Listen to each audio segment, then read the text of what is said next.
이게 오늘 한 줄 요약입니다. 내가 부가세지만 부가세 신경 쓰지 말라. 굉장히 인사이트 있지 않나? 네, 안녕하십니까. CEO 훈련소. 오늘 제 9강인가요? 부가가치세 김 PD 그 전체 맵을 한번 띄워주세요. 어디쯤 와 있어 이제? 초기 단계 여러 가지 주제가 있는데 지난 시간에 이제 직원 채용이랑 지원금 얘기했고 오늘은 요게 이제 부가세 얘기를 할 거예요. 사실 부가세 얘기는 그 사업 준비 과정에서 굉장히 많이 했잖아요. 그래서 왜 또 이 얘기를 끄집어내서 하냐 그렇게 얘기해 주시면 할 말은 없는데 마지막 시간일 거예요. 부가세에 대해서 한번 부가세 마지막이야 이제? 부가세 마지막인데 이제 오늘 근데 얘기를 하는 거는 세법 얘기 한 개도 안 나옵니다. 초보 CEO 분들이 어떻게 부가세를 대해야 되는지 핵심만 한번 짚어보도록 하겠습니다. 부가세가 사업 초기에 가장 중요한 세금은 맞잖아요. 그렇죠. 왜냐면은 사업 초기면은 이익이 안 날 거기 때문에 법인세는 안 나올 거고 그쵸. 매입은 있을 거라서 이제 부가세는 이슈가 나오는 그러니까 법인세는 1년에 한 번 하는 건데 부가세는 이제 1년에 4번 해야 되고 그래서 좀 대표분들이 이제 좀 많이 신고를 빈번하게 해요.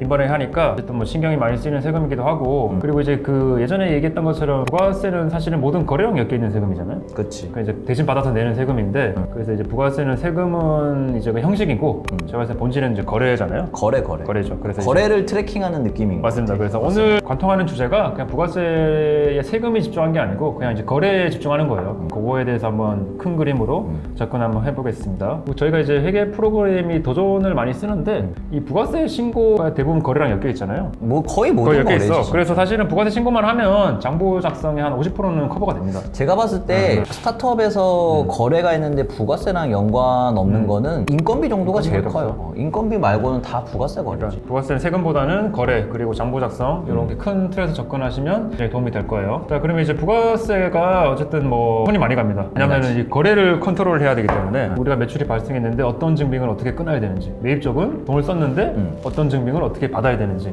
이거잖아요. 빠르게 한번 짚어보겠습니다. 먼저 매출 쪽은 크게 보면 이제 두 가지인 것 같아요. B2C, B2B. 그렇죠. B2C, B2B가 있는데 B2C도 이제 쪼개볼게요. 하나는 현금 매출, 그리고 이제 카드 매출, 그리고 세 번째가 이제 온라인 매출 정도로 구분이 되는 것 같은데 이 각각의 매출 형태에 따라서 이제 증빙을 어떻게 발급해야 되냐인 거예요.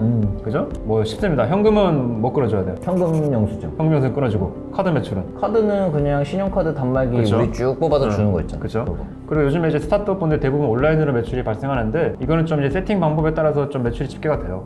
뭐 이제 뭐 자사몰이라든지 아니면 뭐 그 이제 뭐 피지사 끼고 이런 그치. 건가? 그런 거 이제 매출이 집계가 되는데 요게 좀 이제 B2C 거래가 좀 번거로워요. 그래서 요거에 각각 어떻게 증빙을 끊어야 되는지 요게 집중하시면 될 것 같고 B2B는 되게 쉽죠. 저희 회계법인도 다 이제 B2B 거래가 대부분인데 세운계산서. 그렇죠. 뭐 돈 주고받고 부가세 엎어가지고 세금계산서만 이제 끊어주면 됩니다. 간혹가다 그거 물어보죠. 신용카드 단말기 있으시죠? 내가 사야 된다 그랬지 내가. 근데 의무야? 아니 의무는 아닌데 어. 제가 예전에 회계법인 다닐 때 거기 이제 회계감사를 하고 있었거든요. 업체에서 미수금이 있었나 봐. 그 직원이 단말기를 가지고 단말 가지고 오더니 카드로 긁더라고. 아니 재밌는 풍경이 벌어질 수도 있지. 이제 내가 이제 결제할 게 있으면 신용카드 단말기 내가 주섬주섬 꺼내가지고 우리도 여기에 단말기 넣고 상담 받고 이렇게 긁고 가서 이렇게 해야 돼. 그러니까 좀 그러기에 그러니까 그게 이제 많지는 않아요. 그런 건수가. 근데 한 번씩 물어봐. 아, 신용카드도 되나요? 근데 안 된다. 단말 여기 설치해야 된다. 설치하면은 우리는 이제 B2C 카드 매출 생기는 거지. 그냥 안 받을래 수수료. 그래서 B2B 거래는 이제 세금계산 끊으면 되니까 뭐 쉬워요. 근데 매출 쪽은 이렇게 이제 증빙을 만약에 돈을 받았는데 누락하면은 뭐가 문제가 생기죠? 그럼 매출 누락이지. 매출 누락이죠.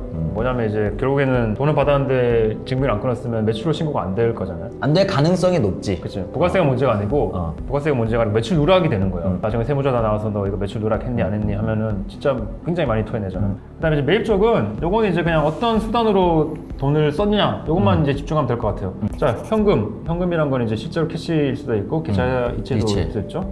돈 썼으면 이제 뭐 받아야 돼? 세운계산. 세금계산서 받거나 뭐 현금 영수증 받거나 받으면 되는 거고 법카 썼으면 포카는 따로 받을 게 없지. 그쵸? 그냥 전산에 신용카드 내역에 다 이제 입력이 되니까. 맞습니다. 신용카드는 다 전산으로 자동이 증빙이 돼요. 그리고 뭐 소액 캐시 뭐 이런 거는 그냥 영수증 받거나 이런 식으로 뭔가 이제 돈을 썼으면 뭔가 하나는 받아야 되죠. 안 받으면은 요거는 이제 당일 부가세 10% 있는 거 돌려받을 수가 없고 이 지출액도 비용 처리를 할 수 없으니까 제가 계속 얘기한 것처럼 부가세 10%가 중요한 게 아니고 돈 쓴 거에 대한 이제 비용 처리가 할 수 없는 거예요. 거래 자체를 이제 비용을 넣을 수가 없는 거니까. 우리가 이제 매출 쪽이랑 매입 쪽을 동시에 얘기했는데 똑같잖아요, 이게 사실. 어느 그러니까. 입장에서 보냐의 문제지. 그러니까 이거를 이 거래가 어떻게 흘러가는지를 이제 깨우치면 어떤 증빙을 발행해야 되는지 어떤 증빙을 받아야 되는지 이거를 다 알 수가 있어요. 그러니까 이제 거래가 어떻게 흘러가는지를 깨우치면은 부가세 관련 거는 되게 쉬울 겁니다. 네, 그래서 부가세 제가 계속 얘기한 것처럼 10%로 이제 접근하지 마시고 거래로 이해하셔라. 거래에 대한 증빙으로 이제 접근하면은 그쵸, 부가세가 더 잘 이제 와닿죠. 자, 그리고 다음 주제가 이제 부가세와 이제 캐시플로우인데 계속 얘기한 것처럼 부가세는 거래해 보는 세금이니까 이게 절세가 불가능하잖아요. 그냥 증빙을 취합해서 세금을 내는 그냥 프로세스지 여기서 절세라고 하는 거는 없고 그냥 빼먹은 증빙이 없나 정도를 판단하는 거지. 그러니까 체크하는 거죠. 예를 들어 내가 돈을 썼어. 근데 내 생각에서 안 받아놓은 게 있는 건지. 그래서 이제 진짜 막 부가세를 줄이고 싶다 이 목적으로만 접근을 하면은 결국에는 거래를 조작해야 돼요. 그렇지. 없는 거래를 만들어내야 되는 거죠. 그러니까 이제- 그게 이제 쉽게 말하면은 뭐 자료상한테 매생계서를 매입한다든지 간혹 있지 간혹. 그러니까 매출 쪽은 그냥 누락하던가. 매출 누락 그럼 하는 부가세 10%안 내도 되니까 누락하거나 아니면 이제 말씀하신 것처럼 부가세 10% 줄이기 위해서 그냥 자료상을 거짓 세금 계산을 사는 건데 이 둘 다 나중에 큰일 나요. 큰일 나니까 이런 거는 절대로 하지 마시고 그러니까 부가세는 절세가 불가능하니까 이런 식으로 탈세로 접근하지 마시고 그냥 10% 우리가 대신 받아서 내는 세금이니까 이런 마인드로 세팅하시고 사고를 하시는 게 좋습니다. 오히려 부가세는 제가 실제로 이제 회계법인을 운영하다 보니까 현금 흐름 예측 측면에서 관리해야 될 것 같아요. 예를 맞아요. 들자면 저희 이제 분기마다 내는데 부가세액이 꽤 돼. 그 돈을 이제 조금 빼놓고 있어야지. 안 그러면은 갑자기 부가세 1억, 뭐 5천 턱 나와버리니까.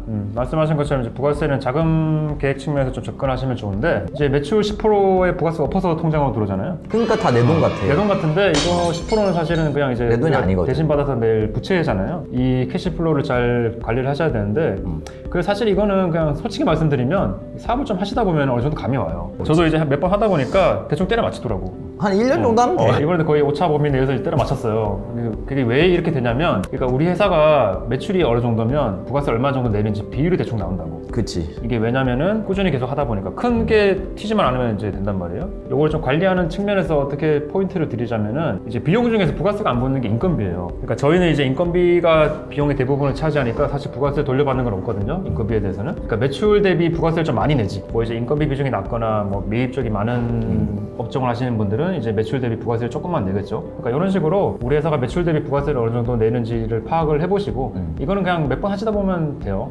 자, 그 다음에 이제 부가세와 채권 채무 관리인데 세금 계산서가 그러면 안 되는데 우리나라에서는 이게 그냥 인보이스로 활용이 되잖아요. 뭐 이제 정확히 치면 세금계산서는 영어로 텍스 인보이스야. 텍스 인보이스인데 인보이스란 거는 이제 진짜 말 그대로 돈을 줘라. 청구하는 수단인데 우리나라에서는 이제 세금 계산서로 돈을 달라 이런 식으로 하잖아. 사실 그게 잘못됐다는 건 아니고 이걸 가지고 이제 채권 채무 관리의 기초가 된다는 걸 이제 말씀해 드리고 싶은 건데 구체적으로 이제 세금 계산서 두 가지 타입이 있어요. 청구랑 영수가 있는데 요거 한번 설명해 주시죠.